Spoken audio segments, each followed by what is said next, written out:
여기서 내가 무슨 영어를 배우지? 아무리 봐도 이건 아니야. 소위 말하는 진상을 떨었어요.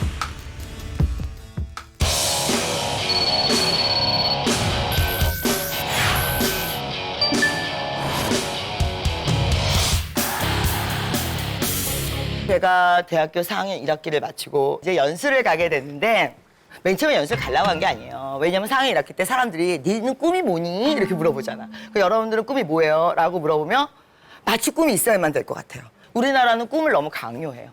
꿈이 난 없는데 꿈이 뭐냐고 자꾸 물어봐요. 내가 꿈이 외환 딜러라든지 외국계 기업이라든지 이렇게 얘기하면 비웃는 거야. 그게 기분이 좀 안 좋더라고요. 그래서 나름대로 돌파구를 찾기 위해서 선택을 한 건데 정보라는 게 아무것도 없었어요. 그냥 남들 많이 가는데 좀 돈 저렴한 데로 가야겠다. 3개월 정도의 등록금을 갖고 연수를 가게 되는데 가니까 미국인이 없어. 영어를 배우러 갔는데 우리 반에 미국인이 없어. 한국인이 5명, 중국인이 4명, 뭐 일본인이 3명. 여기서 내가 무슨 영어를 배우지? 이런 생각이 드는 거예요. 그래도 어떻게 다녀보려고 그랬어요. 3개월 돈을 냈으니까. 다녀보려고 막 그랬는데 결정적인 사건이 벌어진 게 마돈나 사건이라는 거예요.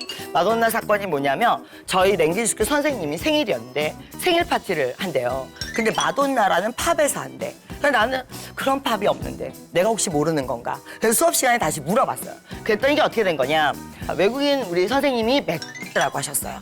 그런데 그걸 일본인 친구가 전해줬어요. 마그노 나루도라고. 예, 근데 그게 이제 어디로 갔어요? 중국으로 갔어요. 그랬더니 그 발음이 다 빠졌어요. 사성이 들어갔어요. 그래서 저한테는 어떻게 들어왔어요? 마돈나 이렇게 들어왔죠. 이게 한 바퀴를 돌면 네, 한 바퀴를 다시 도니까 마돈나가 된 거야. 중국 분들은 사성을 쓰시죠? Are you going there?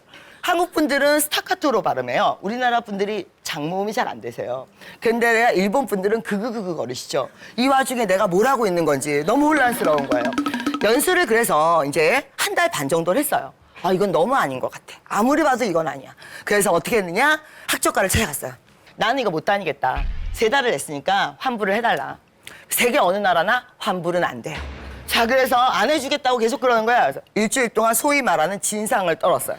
그래가지고 학적부에서 딱 버티고 앉아가지고 난 무조건 환불해야겠다. 난 한국 돌아갈 비행기 값이 없다.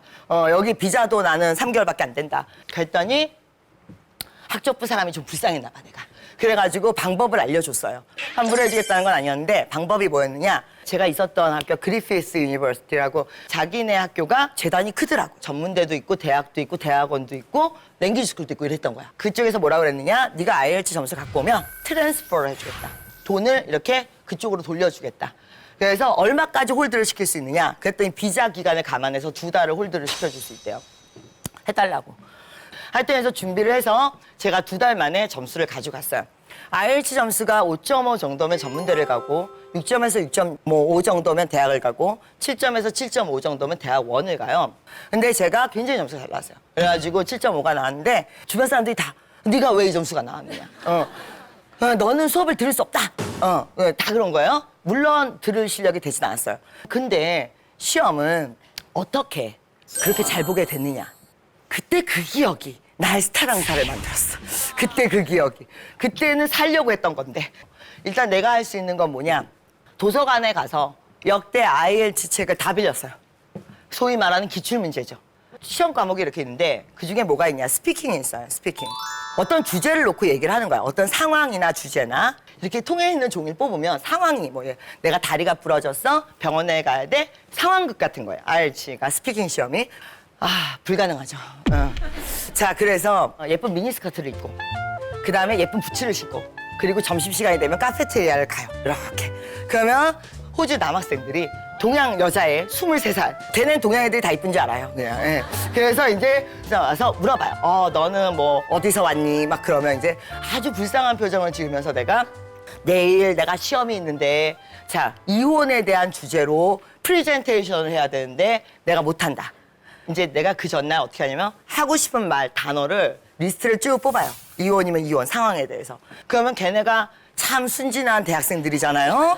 17살, 18살? 얼마나 성의껏 날 가르쳐 주겠어요. 네가 하고 싶은 말이 뭐냐? 찬찬히 들어줘요, 내 얘기를. 영양사전을 펴가면서 이때는 베리를 쓰는 게 아니야. 이때는 뭘 쓰는 게 아니야. 이래가면서 이제 한 2시간 동안 한 주제로 얘기를 해요. 2달 동안 매일매일 나가서 하루 4시간 동안 같은 주제로 계속 떠들었어요. 근데 여러분들이 영어 공부를 해보신 분들은 다 느끼시지만 영어가 우리가 영어를 몰라서 할 말이 없는 게 아니라 외국인이랑 할 말이 없어서 영어를 못하는 거예요. 그죠? 그래서 어떤 주제를 갖고 준비된 상태에서 얘기해보는 건 굉장히 중요해요. 제가 그래서 전문대를 가게 됐어요. 왜? 자, 여기서 한 가지. 연수를 생각하시는 분들은 전 연수는 절대 비추해요. 절대 연수는 가지 마세요. 가실 거면 전문대를 알아보세요. 전문대 학비가 1년에 보통 어느 정도 되느냐? 1,000만 원에서 1,200만 원 정도 돼요. 근데 랭귀지 스쿨 학비가 1년에 1,500만 원 정도 돼요. 랭귀지가 더 비싸요. 자, 전문대에 가면 아시아인들이 별로 없어요. 예, 비록 17살이라도 호주예요. 다 내가 있었던 곳 같은 경우는. 그래서 가시면 똑같은 돈을 갖고 누구는 랭귀지 스쿨 서티피케이트를 갖고 오는데 자, 나는 무슨 비즈니스 스쿨 마케팅 수료 뭐 이런 거를 이제 주게 된단 말이지. 그러니까 갖고 오는 것 자체가 다른 거예요. 랭귀지 스쿨이냐 비즈니스 스쿨이냐 이게 달라지는 거기 때문에 그러니까 여러분들이 그 현지인들하고 실생활에서 영어를 많이 사용할 수 있는 생활이 훨씬 더 만들어져요. 근데 일단 전문대를 갔어. 근데 어때? 들을 실력이 안 돼. 수업 시간에 내가 손을 들고 질문을 하면 수업이 마비가 되는 거예요. 왜? 내 말을 아무도 못 알아들어. 난 시험을 봐가지고 들어갔는데 내 말을 아무도 못 알아들어. 그래가지고 주변을 싹 봤어요. 그랬더니 약간 이렇게 조용한 한마디로 이제 친구가 별로 없는 그런 호주 친구가 있었어요, 여자애가. 그래서 걔한테 일주일 동안 밥을 열심히 사줬어요. 열심히 사주면서 친해졌어. 그래서 걔가 항상 내 옆자리에 앉았어요. 근데 엄마가 애기 말을 알아듣죠? 친하면 다 알아들어요. 일주일 동안 훈련 끝에 그 친구가 내 말을 알아듣기 시작했어요. 그래가지고 수업 시간에 항상 내 옆에 앉아 있었어. 항상 내 옆에. 내가 질문이 있으면 손을 들어. 네. 그 다음에 어떻게? 얘한테 얘기를 해. 영어로.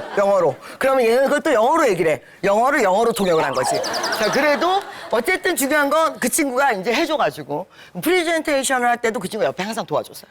그리고 전문대의 목적은 학점이 아니죠. 네. 내가 이 현지인들과 24시간 영어로 떠든다는 거, 살아있는 영어를 배운다는 거. 그러면서 이제 영어가 갑자기 많이 늘었어요. I came to win, to fight, to conquer, to thrive. I came to win, to survive, to prosper, to rise, to fly.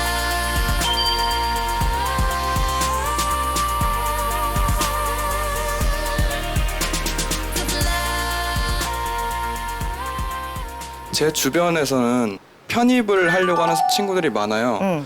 그 이유를 들어보면은 대기업들 임원진 분들을 보면 다 좀 나이가 있으신 분들이니까 그런 분들은 대학의 간판을 더 중요시할 것이다 라고 생각을 해서 편입을 하는데 편입을 생각하는 사람들은 다 이렇게 생각해요. 내가 이런 학교를 안 다닌 사람인데 고등학교 때 공부를 좀 못해서 여기로 온 거야. 그러세요? 내가 봤을 땐 다 그 학교 다닐만 하니까 다니는 거예요. 쓸데없는 소리 하지 마세요. 그냥 조금 더 공부하셔서 조금 더 좋은 학교를 가시는 것보다는 자기만의 경쟁력을 준비하시는 게 훨씬 더 도움이 되세요. 내가 맨 처음에 강의를 시작했을 때 사람들이 다 그랬어요. 그렇게 잘났다며 고작 강사냐고. 그래요. 고작 강사예요. 우리나라는 인력이 재산인 나라고 인력이 재산이다 보니까 교육열이 강할 수밖에 없는 나라예요. 그래서 교육시장이 발달했어요. 그런데 그런 시장에서 강의로 1등을 하면서 DJ를 했어요. 그리고 1년이 지나서 에세이를 냈는데 그 에세이가 30만 권이 팔리고 그러면서 지금 제가 사이버 외대 교수를 하면서 CEO죠. 그래요. 그 고작 강사가 10년이 바뀌었죠. 강사란 직업에 대한 인식도 바뀌었어요. 나는 그 한복판에 내가 있다고 자부해요. 사실은 우리나라의 제1직업군이 강사예요. 강사들의 대부분이 왜 스타 강사가 안 되느냐. 스타 강사가 안 되는 이유는 내가 고작 이런 일이나 할 사람이냐. 왜? 대부분 잘나신 분들이 강사하기 때문에 그냥 잠깐 아르바이트 삼아 하는 거야. 취업할 때까지만 할 거야. 열의 여덟은 이러고 강사를 해요. 그렇기 때문에 스타 강사가 못 되시는 거지. 강사란 직업이 뭐가 부족한 건 아니에요. 본인의 학교가 부족한 거예요? 아니면 본인의 학교에서 수석을 못했고 본인의 학교에서 공모전에 입상을 못했고 본인의 학교에서 인턴을 못 갔다 온 본인의 문제예요. 여러분들이 해외 인턴을 이제 생각을 한다고 칩시다. 어떻게 가야 돼? 너무 막막하죠? 인턴을 가는 게 너무 막막해? 자, 제가 제 친구 얘기를 해드릴게요. 자, 제 친구가 경북대를 나왔어요. 사회복지학과. 공부를 좀 안 했어요. 영어도 별로 못하고 성격만 좋아요. 네. 할 줄 아는 건 아무것도 없는데 항상 웃어, 항상. 내가 듣기로는 대학교 내내 노는 것만 좋아해가지고 모든 과 후배들이 자기 과 선배인 줄 알았대요. 노는데 안 빠져가지고. 자, 이런 친구가 4학년 1학기 됐는데 취업을 해야 되는데 마땅히 이제 취업을 뭘로 하냐 이거예요. 그래서 이 친구가 이렇게 보고 있는데 아주 똘똘한 후배가 하나 있었어요. 이 후배가 막 서류를 들고 왔다 갔다 그러는 거야. 그래서 그 뭔 서류냐 이렇게 물어보니까 해외 인턴을 지원한대요. 그래가지고 내 것도 하나 쓰라고. 그 지원서를 그 후배가 같이 쓰게 됐어요. 근데 떡 하고 합격이 돼버렸어. 그래가지고 해외 인턴은 근데 전화 인터뷰를 해요. 또 막막해진 거야 갑자기. 그래서 어떻게 했느냐. 이 후배가 일주일 동안 특훈을 들어가기 시작했어요. 예상 가능한 질문을 모두 다 써. 그다음에 거기다 예상 가능한 답변을 후배가 다 일일이 써줬어요. 발음 어려운 거 한국말로 써줘가면서 다 이렇게 해줬어. 그리고 나서 당일날 결정의 날이 왔어. 전화가 왔어요. 자, 어떻게 찾아가면서 대답을 했어요. 안 한 게 나왔어. 어떻게? I haven't thought about it. 아직 생각해 본 적이 없습니다. 그 문제에 대해서. 자, 나중에 대답해 드리겠습니다. 그건 영어로 얘기하기 너무 힘듭니다. 이런 식으로 해서 이렇게 넘어가면서 잘 안 들립니다까지 추가해서. 자, 그래서 그 집 갔어. 갔는데 이번에 호텔이 당황을 했어. 왜? 인턴이 쫙 갔는데 한 명이 영어가 안 돼. 호텔이 베이커리라든지 프런트데스크라든지 이런 데다가 이제 그 친구를 놔야 되는데 지상에 있어야 되는데 자, 영어가 안 되니까 지하로 내려가게 됐어요. 거기서 일을 하게 됐어요. 근데 거기서도 어쨌든 외국인들 있을 거 아니야. 그 호텔에서 일하는 사람들. 그분들하고 또 친해졌어요. 왜? 좋은 건 성격밖에 없기 때문에. 자, 그래서 그 친구가 거기서 또 한 2달을 지냈는데 영어가 갑자기 많이 들었어요. 그래서 그 친구가 이제 성공적으로 인턴 생활을 마치고 한국에 돌아왔어. 전화가 왔어요, 하루는. 자기가 은행에 들어가겠대. 내가 네 학점을 아는데. 그리고 토익 점수도 없고. 그런데 네가 뭔 수로 들어가? 라고 얘기를 했는데 2주가 남았대요, 면접까지. 뭐 면접? 그랬더니 일단 서류를 들이밀었는데 된 거예요. 근데 이 친구는 굉장히 적극적이야. 그냥 앉아서 인터넷을 뒤지지 않아요.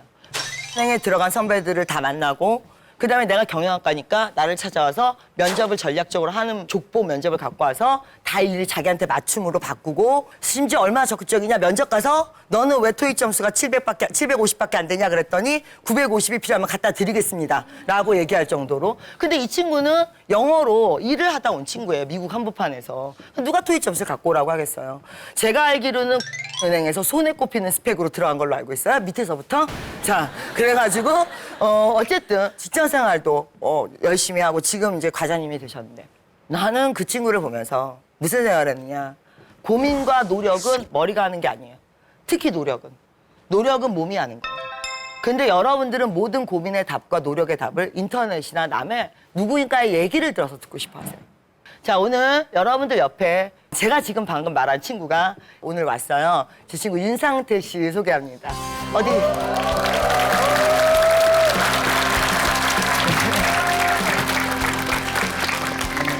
네, 안녕하십니까, 윤상태입니다. 그냥 사투리 쓰세요. 우리 20대들에게 해주고 싶은 말이나.